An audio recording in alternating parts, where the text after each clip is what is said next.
The reason why we go back to old habits is because our goals are too lofty. We're not achieving our goals fast enough.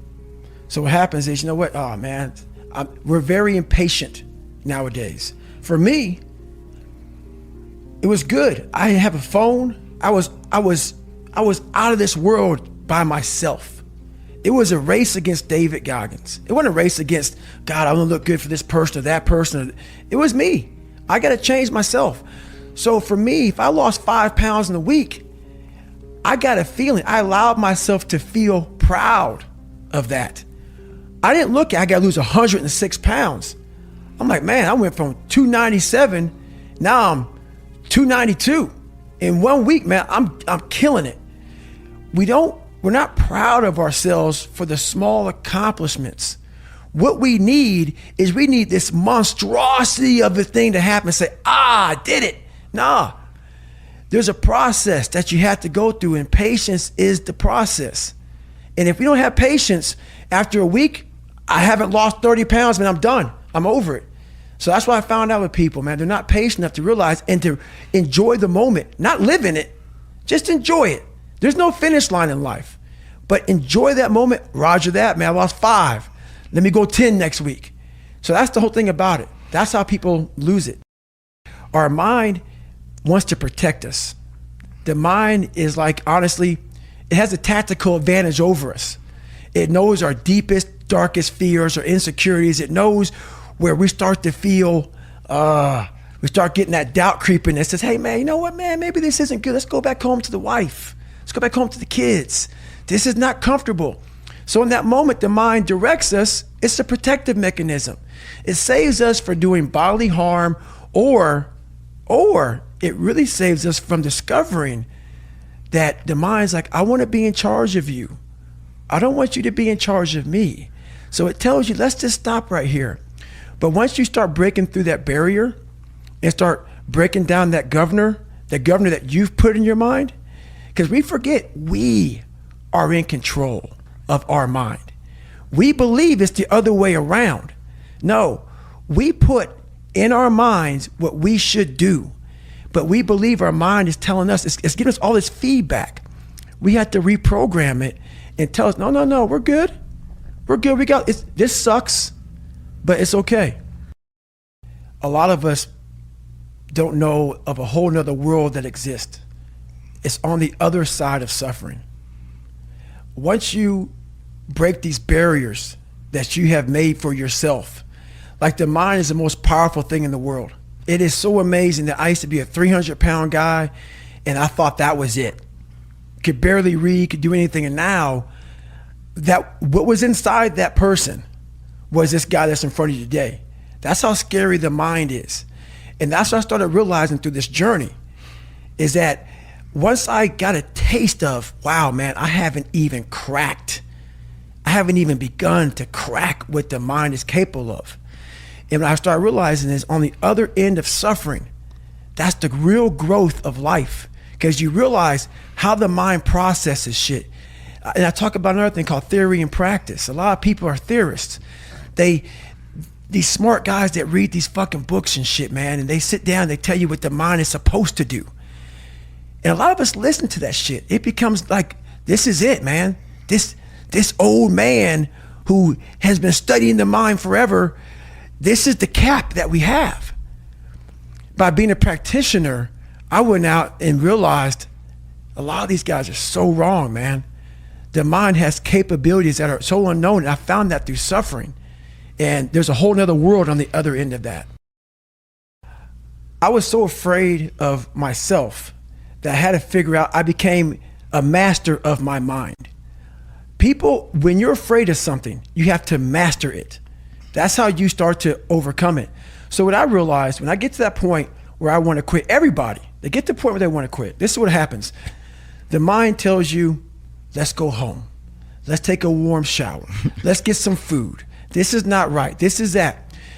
If you cannot answer the questions at that moment, because your mind's gonna start giving you all these questions.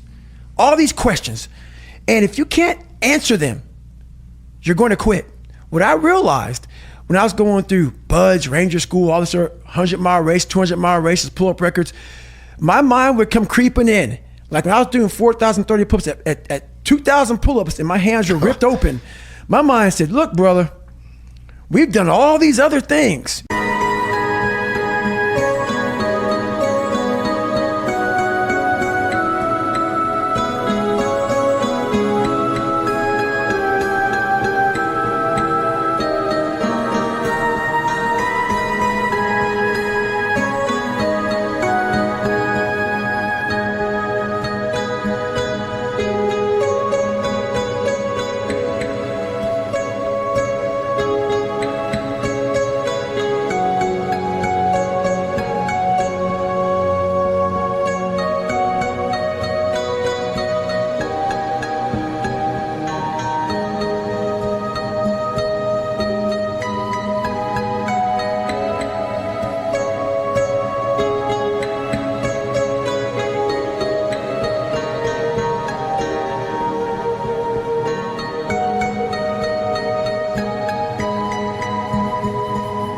You've proven yourself. You're good.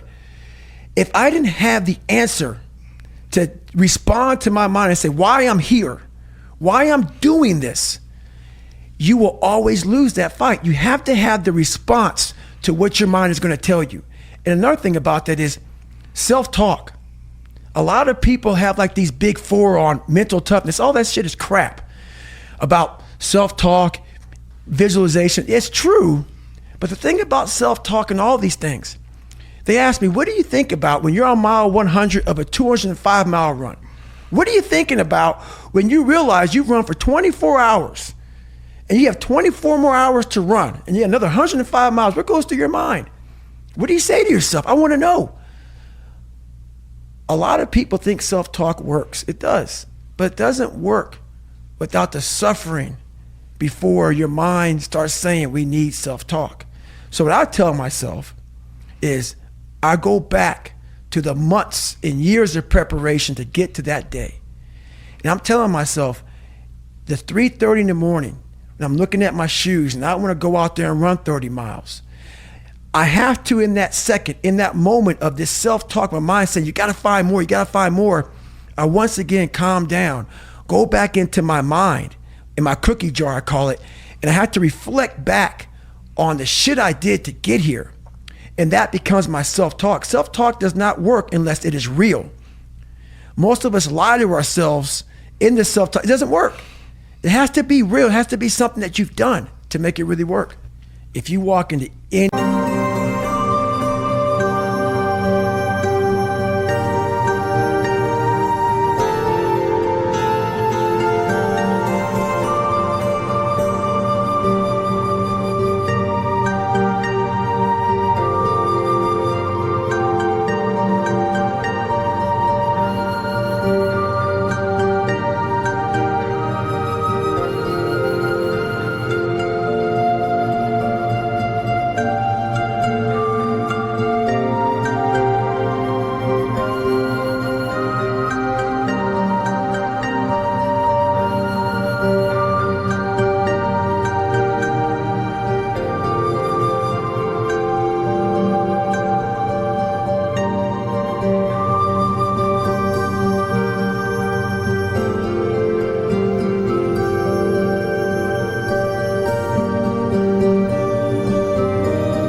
kind of event, whether it be physical or mental, if you walk in with already putting that block on your mind of, man, this ain't gonna happen. People go, how did you run 135 miles to Death Valley?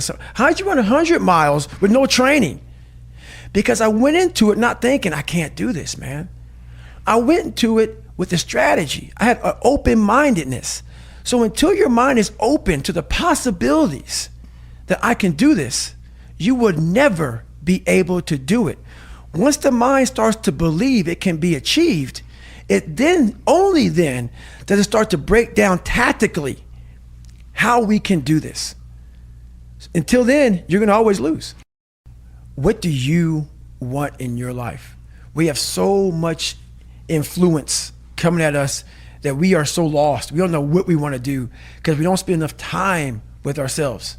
You have to learn to shut off a phone, shut off a computer, shut off a TV, And it's okay to sit in a room by yourself in a chair and just think about you, where I want to be, where do I see myself tomorrow, the next year from that. And it takes a lot of self-discipline to be able to do that nowadays, because you want to be so attached to everything. You want to be so caught up with the world. The world's moving too fast. The world's moving so fast that you're trying to keep up to the point where you lose yourself in the world. So you have to take that time and go to that dark place in your mind and discover who you are.